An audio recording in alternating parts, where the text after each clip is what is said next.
able to change. He's able to change our situations, our circumstances, but more than that, he is able to change us. To come to the place in Harold's life where he said, God took the taste for alcohol away from me, the need for marijuana to go to sleep at night. He took it away because Harold came to the end of himself and heard the message of how incredible God's love is for us. Sometimes the world has kind of beaten us a little bit, and we do not only not know someone who loves us the way God does. There isn't anybody who loves us the way God does. Not even. I have to pause right there. That is true. But with this generation right now, and even my generation, I'm almost in my 40s, but I'm 37, and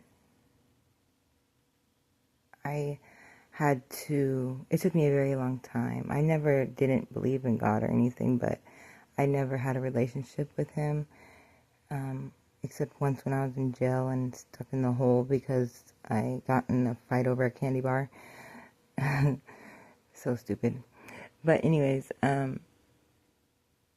God's love is great for us, and it's pure and it's real, but it's also very hard to convince a society in this generation of young people, to convince them to, trust in God when they never have met him, or and they have experienced so much hate and so much, being so unloved in this last generation. I don't know why it's so bad, but it's like parents just give up on their children as soon as their demons start to come out, and they don't realize it's not even their child. That's, they're basically kicking out their child because of something tormenting them. And it's really sad. It's really heartbreaking because I would jump in front of a vehicle for my children. I don't care if they murdered somebody. I don't care if they robbed a bank. I don't care what they would do. I don't care. I know when they get upset, they disrespect me sometimes and talk to me crazy, and their friends might be like, oh my gosh, I can't believe you talked to your mom like that. But I also know,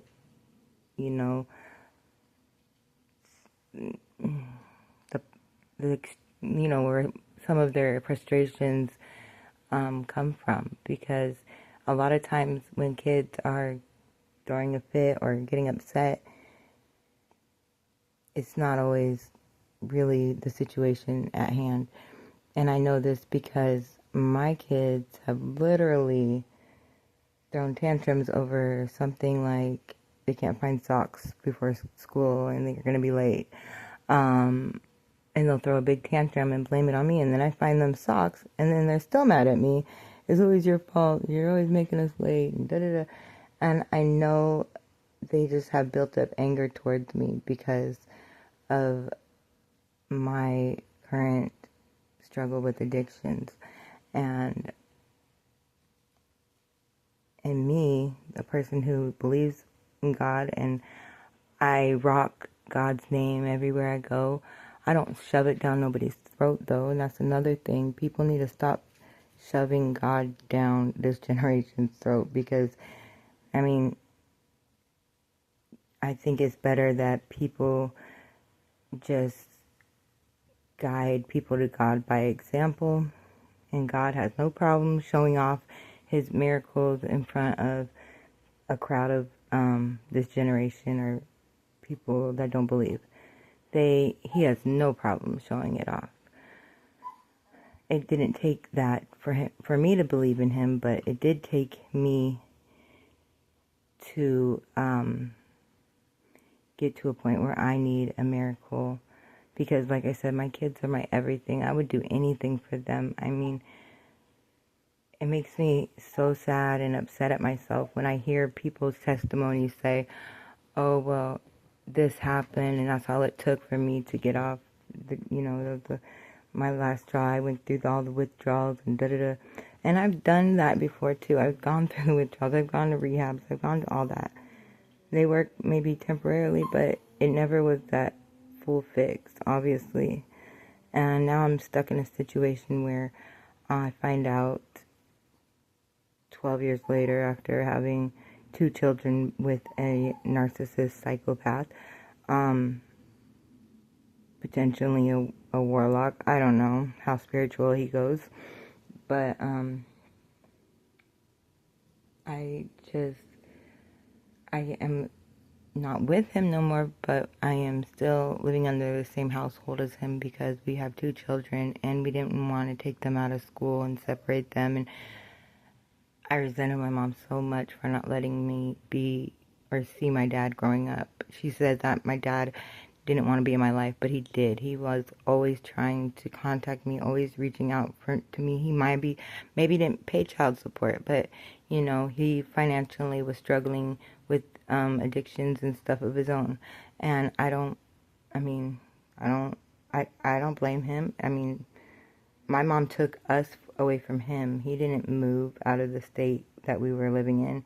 She took us. And I resented her so much because I got to an age where I seen people at school have dads, and I always wanted that dad. So immediately whenever I got, a period, basically, I started seeking guys that were much, much older than me. My first daughter's dad, he is 20 years older than me.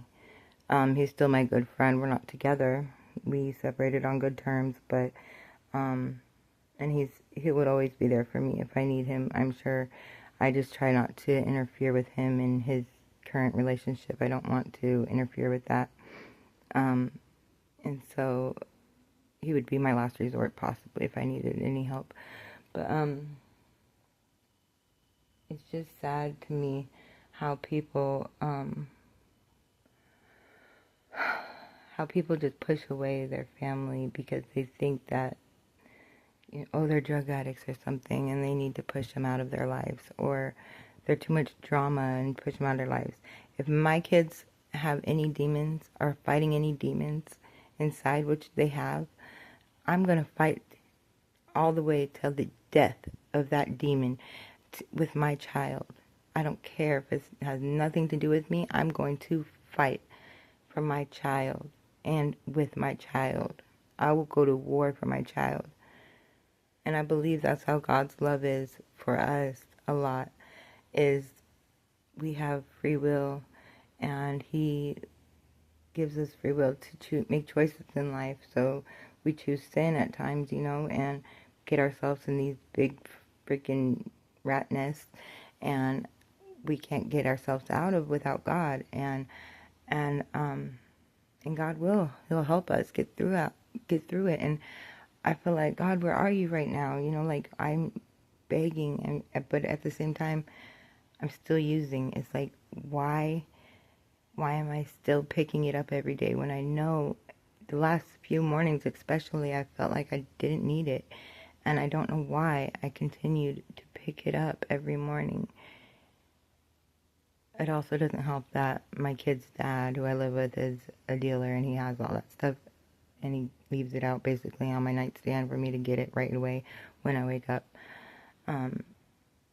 But that's also part of his power and control to keep me in here and trapped. And it's very sad, and my kids are begging for my attention, and to see them cry and hurt, it should be enough. I don't see how that can't be enough. I don't know how it's not enough. I don't know. They're my only reason why I care to be alive, because honestly, I'm ready to go back home to my daddy in heaven, with my Father God. I am ready. I remember all the stuff I have gone and experienced through, being in an abusive relationship, being addicted to drugs and everything, isolation and all the trauma I've gone through my whole life, I have definitely, and I've died several times and came back to life. My mom will tell you 7, but I think that I didn't flatline all 7 of those times. I think a couple of my overdoses were just overdoses, and they gave me Narcan maybe, but the ones that they had to do the shock things on my chest to make my heart beat again, those ones I count as deaths, and those were at least 4 times. And so I can say on those occasions I didn't remember at the time seeing Jesus, except the very last time that I died on July 14th, 2024. But other than that, I think I did see Jesus and maybe went home for a moment in those times that I did die, but I just didn't remember when I woke up. But I remember as I isolate myself and get, closer to God right now, trying to fight this battle of addiction, and I find myself having memories of God, and I remember Him like clearly. I remember His voice. I remember His face. I remember His embrace holding me. I remember the feeling. I remember, and that's not me dying and coming back or dreaming and coming back out of a dream and realizing it. That's just me spending time alone with God in isolation, and sometimes I think I'm tripping, but then it's like I write it down, not even realizing I'm writing it down. Like, I remember this, and I remember that, and I remember this, and it's all stuff that's nothing that you would experience on earth. It's like stuff that only God and me experienced together. And when He made me and put me in my mother's womb, I remember before He sent me down here, I remember it was me and several other angels,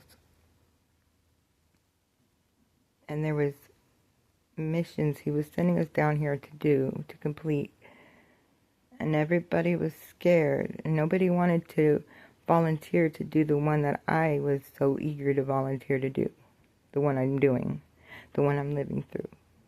And this last time when I died, I remember God said, you signed on to this and you said you were going to do it, and I know you can complete it. You're strong enough. You're stronger than any of my angels. And I remember it. I didn't remember it for a long time, but I remember it now. Because God's trying to help me get through it.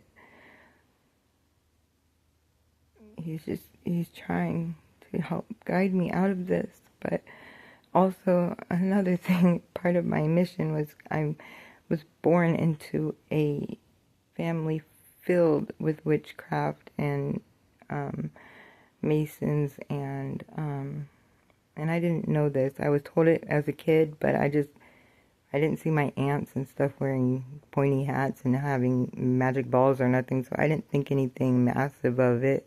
And I didn't even know astrology until I got with a friend, the one that introduced me to my kid's dad that I'm currently dealing with. Me and him are not together, but I still live under the same roof with him, as I mentioned already. But I was told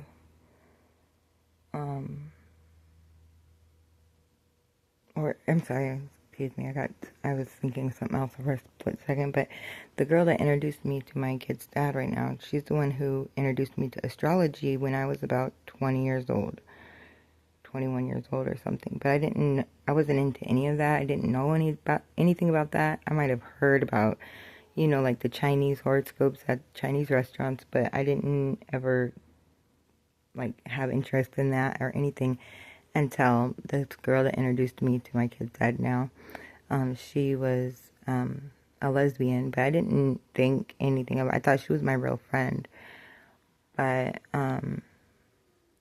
she introduced me to my kid's dad knowing that she was friends with his his ex-wife, who was at the time was trying to get back with him, and I didn't know any of this, and I would have never have interfered with anybody's relationship stuff like that, and it put me in a bad predicament for people to like spread bad rumors about me for no reason, like bad things about me. So everybody all this time was faking being my friend or faking to even be around me, like to stand being around me. Like I was just for show off or just for good energy, because I would be literally the only one in a room full of thug gangsters that are gang members, and they would all have bad energy, and I'd be the only one with light. And I know that's what I was used for over all these years. I don't know if any of this is making sense. I'm kind of going all over the place right now. Sorry. But I don't know why. I don't know why I didn't know more before, but for whatever reason, God was protecting me from knowing. But it hurt like hell when I found out. And it took 2 people from my mom's church to come down and pray here at the house that I'm at right now, but for me to actually get up and pack up and finally leave. He wouldn't let me take my kids because he has full custody of my kids. Because like I said, he has kept me drugged up, and there was no way that the hospital would let me keep my kids in my custody. So, yeah, my kids, I try to protect them. I take up for anything, like any accidents they have. Like he's very violent and very aggressive and very scary. We all walk on eggshells. But when he's not around, we are having a blast. You know, I tell them intentionally, run around the house as much as you can, get it out of your system, because you know you can't do it when your dad gets here. You know you're not going to be able to drop anything on the floor because your dad will flip out. You know you can't accidentally spill something because your dad will flip out. And, you know, they get in trouble for accidents, like things that they can't always control, being kids or being too loud because they're having fun. When in their miserable life that they have, they're not allowed to have fun, apparently. So they get in trouble for having fun. And it's sad watching my kids tell their friends when they come over, we gotta be quiet when my dad gets home, we can't make any noise, we have to walk, we can't run, and we can't bounce any balls in the house, and da-da-da-da-da. You know, and it's sad. It's really sad because the kids are only going to be kids once in their lives. They don't get to redo it. As adults, we can make mistakes in our life, and then in another decade of our life, we can have another chance, maybe, hopefully, if we don't screw ourselves too much. But then, like, kids, that's why so many adults are more likely fucked up, because they are robbed of their childhood, or in some situations, not all, but robbed of their childhood, and they'll never get that time back. Because you see on TV, on all these, you know, movies, like Christmas movies and stuff, of all the families and get together and how families should be, you know, they have it so, you know,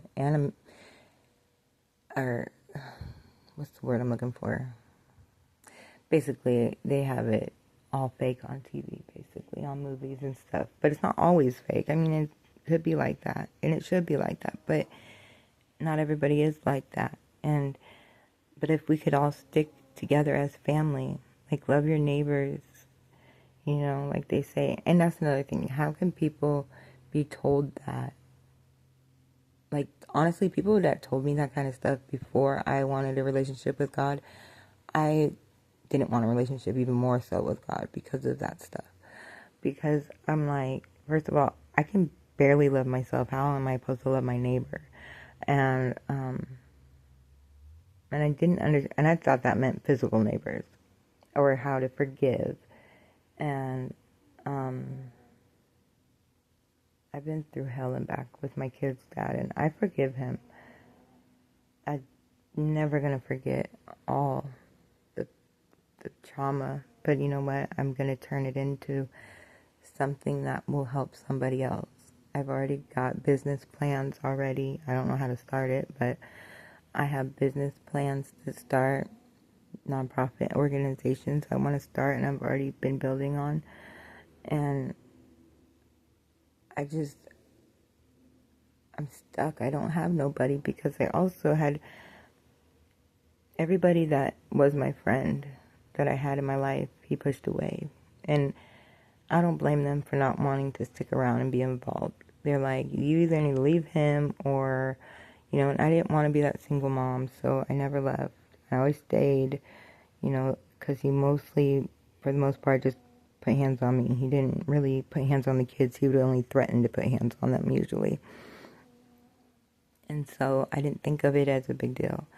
And I was like, I'm going to, and I didn't have to work. I got to be a stay-at-home mom, so I felt that he was actually, at first, I thought he was being really sweet for that, and at first I also thought I could change him, like if I could just love him unconditionally and be loyal to him and all this, and he'll turn his ways, he'll learn, I could teach him how to love me, and it never happened. It never did.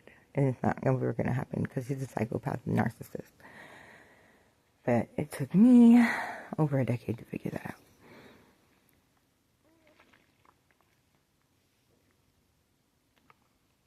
Sorry, I had to take a drink. And,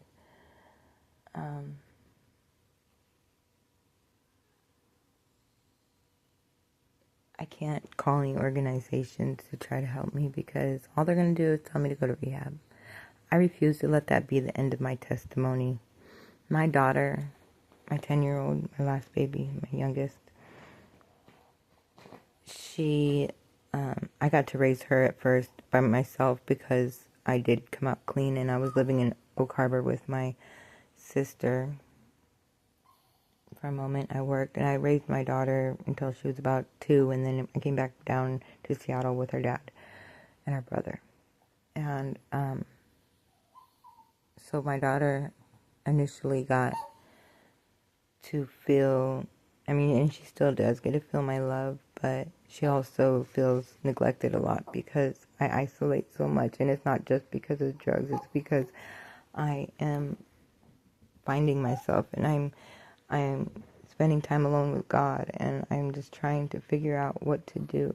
I don't know what to do. I don't know how to get out of this spot that I'm in. I don't have anybody, because my mom, the one person who came back down from Missouri to move to Washington, because everybody that did stick around to help me over the years, they all died from weird causes. Isn't that interesting? So, coincidentally, I don't know. Doesn't seem too coincidentally to me, but whatever. I think my kid's dad's also involved in it. A very demonic occult, and he's in a street gang as well.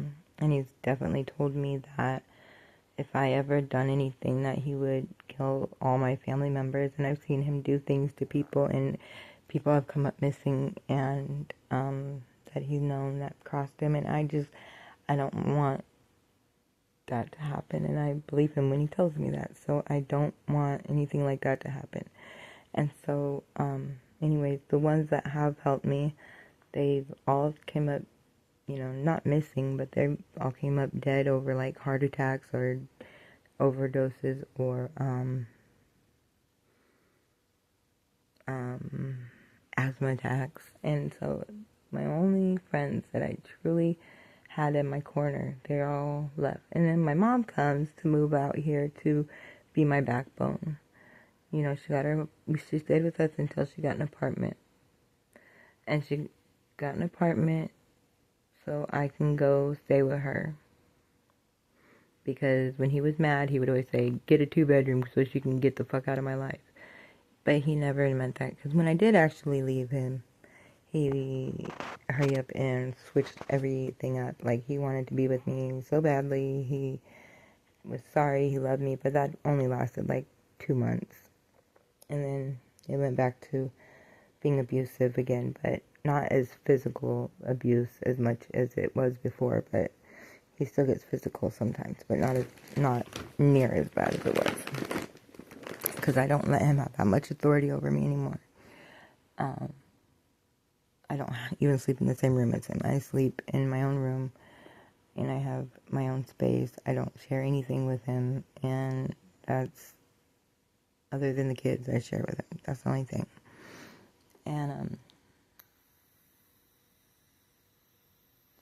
he can do what he wants to do anytime, but I'm not allowed to do what I want to do. Because anytime I do something, it's not that I'm not allowed, but anytime I try to go anywhere, if I take an hour at the store, because I'm a girl, that's what we do. If I take an hour at the store, I am fucking every single person on the block, apparently. As soon as I come back home, I get accused of these disgusting, disturbing things that I'm like, how can you dare say that about me? Like, when have I ever... I never even cheated on him ever when I was with him. He's the one that cheated on me. And I never cheated on him. I've had guy friends that have helped me before, but they were just friends, and he assumed that we would be fucking or something, so he would do bad things to them, and he's even scared one off. He was an African. He scared one off back to Africa, and the African guy said he's never coming back to the United States again because of him. I don't know if he had his gang members torment him or what. I don't know. I lost touch with him completely, and I don't know how. I can't find him online or anything. So it's probably for the better. Anyways, he has told me that a couple of months ago he was telling me that he was going to burn the house down with me and the kids in it. And one time he said if I leave him, leave and take, try to take the kids, he said he'll find me and he'll kill me, the kids, and then himself. And he's very unpredictable, and I don't know, I want to say he's bluff, but I know that he's very unpredictable, and I believe if I really start making moves, getting out of this pretty prison that I live in, I believe that he will do something badly. The kids don't want to stay here without me. They don't like staying here without their dad, so that's why, mostly the reason why I'm still staying here. But it's like, I can't work. He's not letting me work, and he gives me like $20 at a time ever if I need money, and that doesn't get me anything, but maybe a carton of eggs, maybe, these days. But, yeah, so I just don't know what to do, and I can't get this demon of addiction out of me. I can feel it. I've turned on deliverance videos on YouTube a few times to where I have thrown away throughout the window of my trash bin because I would be screaming like these growling sounds, and I would be throwing up blood, not throw up, but blood into my trash can. And my daughter was trying to come in the room one time when this was going on, and I'm like, no, don't come in here. I don't want the demons to get in you. And then, so everybody just thinks I'm cuckoo at this point because they're like, well, you got delivered, so why are you still using? But it's like, my point of being here, if I'm here, I just know I'm going to, because even if I did get clean, he is just going to push me to a point where I'm going to want to numb myself, or he's going to put it and drop it in front of me. Oh, I didn't mean to do that. I shouldn't have did that. Damn. He's done that before. And, mentally to do something like that. And I'm weak right now. So of course I'm lost, and I feel like I have nobody. My mom, I keep forgetting to finish that story, but my mom, who I thought was always loving growing up, but she was also the cause of my first 2 kids getting taken from me. She was the cause of when I died for 30 minutes in my bedroom when I overdosed from whatever Boo gave me, my kid's dad. He gave me something and I died, and I was dead for 30 minutes. He took a picture of me while I was dead, and then he pretended to be all hysterical, calling paramedics, broke 8 of my ribs trying to do CPR on me apparently. And from out of the hospital out of there, they put me in a mental institution, and I did not ever know why. What did that have to do with anything? I have no clue. And the people at the hospital told me that my mom said that they are requesting for me to go to the mental institution, and I'm just like, why? And my mom's like, I just want you to get the best help you can get. And I'm like, but that's not your place to do that. It's not in your hands. Like, you need to leave my life in God's hands and leave it alone. Like, my kids, they're young. My mom harbored me. She never let me go anywhere. I was sexually abused by several of her little boyfriends she had over the years growing up. And even another kid at the daycare she ran when I was a kid and when I was 5. I mean, and so many bad things happened to me in her care. But she always kept me isolated from the world because she was trying to protect me, supposedly. And she never was like that with my sisters. She would tell me I have a calling on my life. All my family members, who I found out later on, were all into witchcraft, but they were all weird to me, and they always were abusive to me. And my mom moved and took me from my dad to move us to Missouri from Washington in the first place when I was 5, to go save her cousins who did witchcraft. She wanted to turn them to God, so we moved in with them. They all had, her cousin, that we called my aunt, her kids, she had one kid that was my age, one kid that was my sister's age, and another kid that was my other sister's age. So we all mingled with the kid that was our age. But everybody was very abusive to me there. I never got along with anybody. And I never knew the severity of how dark it really was. I know I would cry for my mom a lot there. My dad wanted me to go visit him in California where he was living at the time when I was 12. And I cried and begged my mom, can I go, please? And at this time he was sending me, maybe not child support to my mom, but he was sending me like bed sets, toys. He was sending me all kind of gifts like every week. He was trying to be in my life. He was calling me all the time. And I was building a relationship, a really solid, close relationship with my father. And I really wanted to see my father. So, of course, being in that abusive, demonic lifestyle that I was in, with all these, in this darkness, like I didn't know how to contain myself. I was about to leave the house and run away in front of her face. And I was crying, and because she wouldn't let me go. And I was like, I remember her sitting on me and trying to hold me down so I wouldn't leave. So I kicked her. I was kicking, I was kicking my hands, kicking my arms, trying to get her off of me. And I kicked her. And the next morning, she took me directly to a juvenile detention center and pressed charges on me for kicking her in the stomach when she had a bladder infection, and because it could have caused death.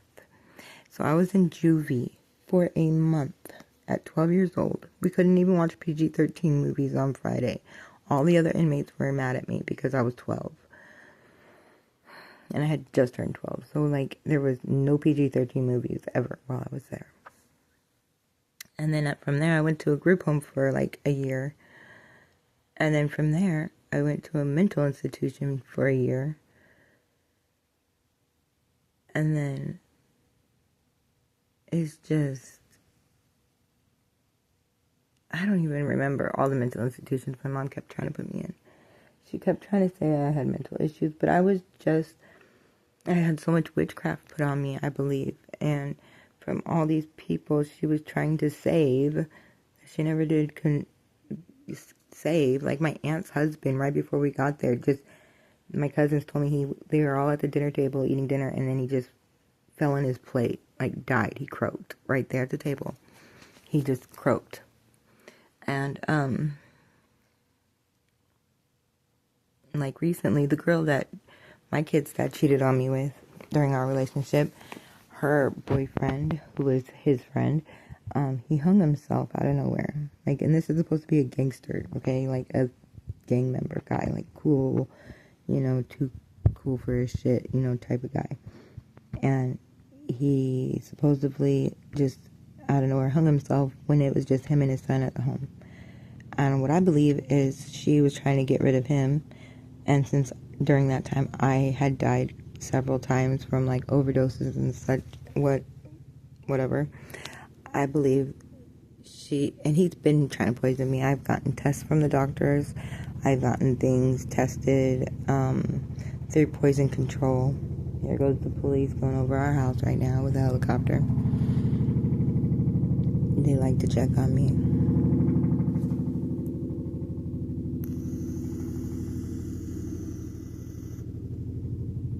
Sorry, it's loud.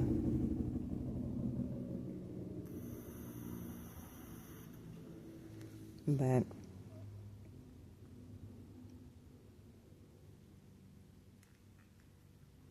I believe they've been putting witchcraft on me. Because I'll get stuck. Like, I'll literally be sitting in my room and my kids will be at the door crying, wanting my attention. And my brain's telling me to move. Get up. Move. Get out the room. And I can't move. Like, I'll be stuck. And it just causes more of a wedge between my kids. And of course, because he has money, he gets to be the captain, save the day, because he doesn't get off of his ass and do anything with them, but he buys them whatever they want. And so they think he's some great dad. And I'm just chop liver mom. And anyways, again, back to my story about my mom. My mom, I was staying with her after her friends prayed for me at from church. In 2023, whenever I left him. And, that was the night I left him. And, I stayed with my mom from there for 8 months. But because he's my kid's dad, I had it, and my kids were at school here, we were trying to make it work to where, we would be able to get the kids to school every day down here. But he would bring them to me in the morning to get them ready, and then I would take them to school. So I didn't get to spend much time with them, but I was determined to be out of his life. But yet he continued to give me drugs, and my mom was having to experience seeing me have seizures and stuff, whatnot. And eventually, while I was here, because she kicked me out. Wait, no, she didn't kick me out yet. It was after I was here visiting because he was gone out of town on a fishing trip, I guess, with his friends. And I was here with my kids alone, and I had a seizure, and I busted my head open, and I had a brain bleed, and I was in the hospital. And I had to start life all over again. That was when I saw Jesus, and I remembered. And it was so beautiful. It was so, I just have this great feeling inside of me right now, just saying it, remembering it. Thank you, Jesus. But Anyway, so when I was in the hospital, they put me on methadone because I was so sick, withdrawals. When they released me, I was doing methadone, but because they started to at such a low dose, I wasn't all the way better. So of course, I was still going back to using a little bit here and there, but I wasn't using a lot. I was just using a little. But because I was isolating myself, my mom assumed, I was just using. But that wasn't the case. I've been on this huge transformation on my life to where I told her that because of my memory of God putting me in her womb, before I came to earth, I said I'm an earth angel. And I sent it to her with a video on YouTube that popped up on my thread. And it was saying, it wasn't like a tarot reading or nothing. It was like a prophecy reading or something like that. I don't know what they call it. But she sent me a message saying that you're so still, like, and this had my kids on the thread, on this text that I said I was an earth angel too, and I sent the video of the proof that I thought I had. I can send it also with this video, but she sent me a text in front of everybody, even my friend, my other fellow addict friends that are trying to get clean, humiliated me by saying, "Oh, you're so silly that humans are above angels." And I've never read the whole Bible, but I do know the things that are in the Bible, and I do know God, and I do know that God had told me, no, angels are not, humans are not above angels. Angels are above humans. The fallen angels. Okay, wait, hold on, let me say this. Okay, so I said the fallen angels might be above humans, but humans are not above no angels. Angels can do, because I don't see no humans standing in front of vehicles that I was crashing into I crashed into a car, and I know I crashed into it, but there was no damage. Me and the guy, we were both stuck on stupid looking at each other like, how did we just both drive off from this? Like, my car overlapped his vehicle. Like, I drove over the hood of his car. And there was no doubt, like, it was like we turned ghost form or something during that moment. It was crazy. And I have never seen a human be able to prevent that or do that. So she might be above the fallen angels, but she's not above no real angels. And so she told me that I have never been angelic to her in her life, and that I'm silly and I need to quit watching these things on YouTube, and that she was like, you have a calling on your life, but you're definitely not angelic at all. You're definitely not an earth angel. And I'm like, and all my life she's always told me, if you have nothing nice to say, don't say it at all. And why can't she take her own advice? Because then it made my kids lose a little bit of they don't look at my word as being like realistic anymore. They think of me as being cuckoo nuts now. And because of what she said, how she came at me for saying that I was an earth angel. And she also kicked me out back to my abuser. Like, the one person that abused me for so many years. She kicked me out of her house because I was on methadone and I wasn't completely clean. After 8 months of staying with her, she said. But 8 months and still trying to completely get him out of my life, it's not going to happen because I have kids with him.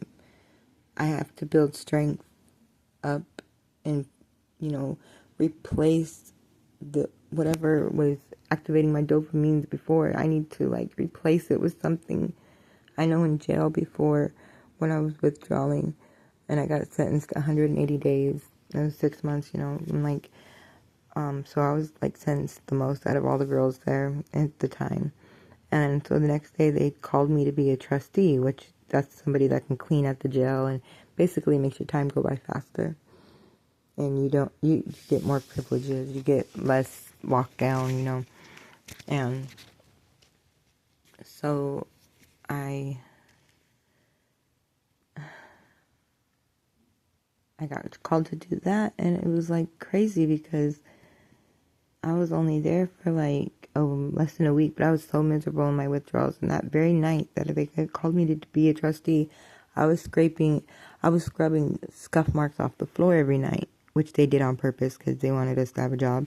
But they would put scuff marks, so I'd be on my hands and knees scrubbing scuff marks, and you would think that this would make me have worse withdrawals and I'd be more miserable and I wouldn't be able to do it. But the excitement that I had because it was going to make my time go by faster, and the privileges that I was honored to get that privilege.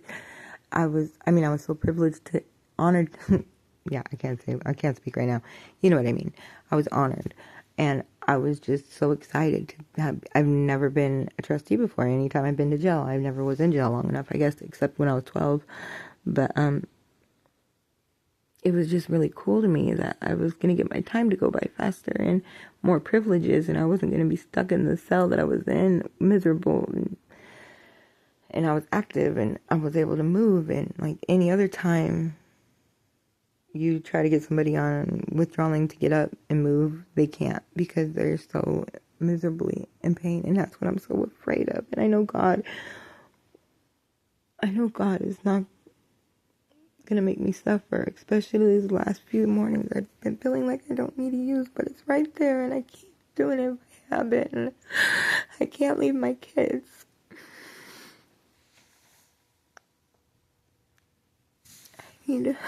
I need a life. I don't know where to start, but I have all these ideas. I have all these plans, dreams. But no way to start. I don't know where to start. I told my mom I wanted to go to the church or have her get a little group together, just like a mini group of, like a Bible study group of church people together, so I can tell my testimony as it is right now. And she said, nobody's going to want to hear your testimony when it's not finished until you go to rehab. You have to finish you have to have an ending. And I'm like, well, maybe they can help me with my ending. Maybe somebody can give me advice. I just need advice. And so this mother I thought that loved me all my life, I'm starting to feel like she doesn't love me the way I thought she did. Because my daughter, who believes in God still, I don't know how, because she has prayed so many nights, and I have prayed so many nights, and she's seen me continue to do this stuff and being stuck in this situation. She's seen so many unanswered prayers. Except the other night when my kid's dad poisoned me. One of the last times he poisoned me, I couldn't breathe. I thought I was taking my last breath, and I don't know where I could breathe better than I ever breathed in my life. And my daughter comes downstairs and checks on me, and I'm like, I don't know, I can't move. I was stuck. I couldn't move. I was like, I couldn't breathe. I thought I was dying. I was like, all of a sudden, I just took the biggest breath in that I could ever take in my life. It felt so good, and I'm breathing perfectly fine now. And I just thought I was gonna die, Cindy. And she was like, I know, I prayed, like so confidently. And it's like, but what about all the other prayers you prayed and I prayed for me to get better?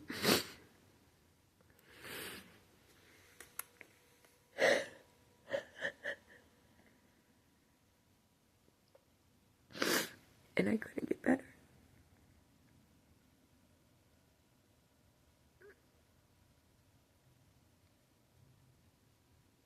What about those prayers? And I refuse to have the ending go to something else. I refuse to let my ending of my testimony end with my sobriety happening because I went to rehab, or my sobriety getting better because I had some freak accident. I'm not going to accept no other way but from God. It's going to be from God, and it's going to be no other explanation but from God. Because right now, me, my mom, everybody around me knows I have nobody right now. My mom says nobody at the church will help me. My mom says nobody's going to want to help me because I'm an addict.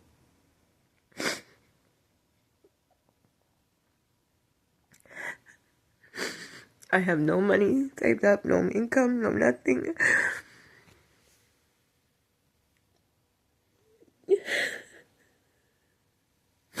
I live in a pretty home, but it's so dark inside. It's so dark. I have no makeup on. I just woke up not too long ago. I just took my kids to school.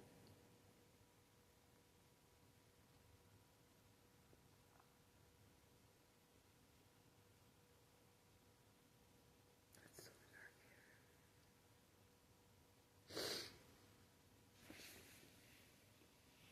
dark. I don't even know if I can get up right now.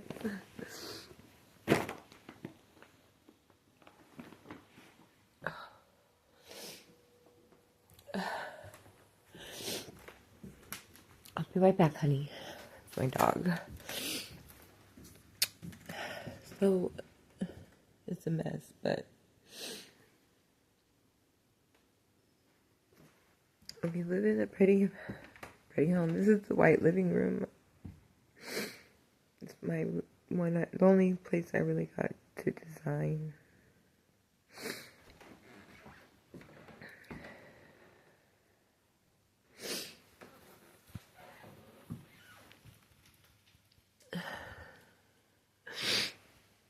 My doggy, my baby doggy.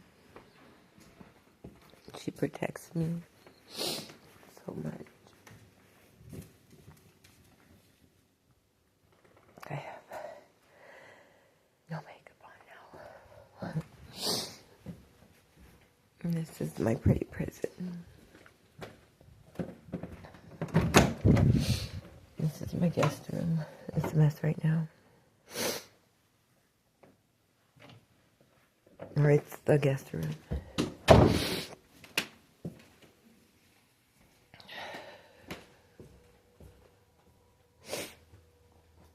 I just sit on the floor and drink my tea in my miserable life. And just, I don't know what to do when I really need some advice. Somebody help. I'm not asking for nobody's handouts. I just want advice. I can't go to no government help. They'll take my babies from me. Or they'll let him keep them. And I can't. I need my babies.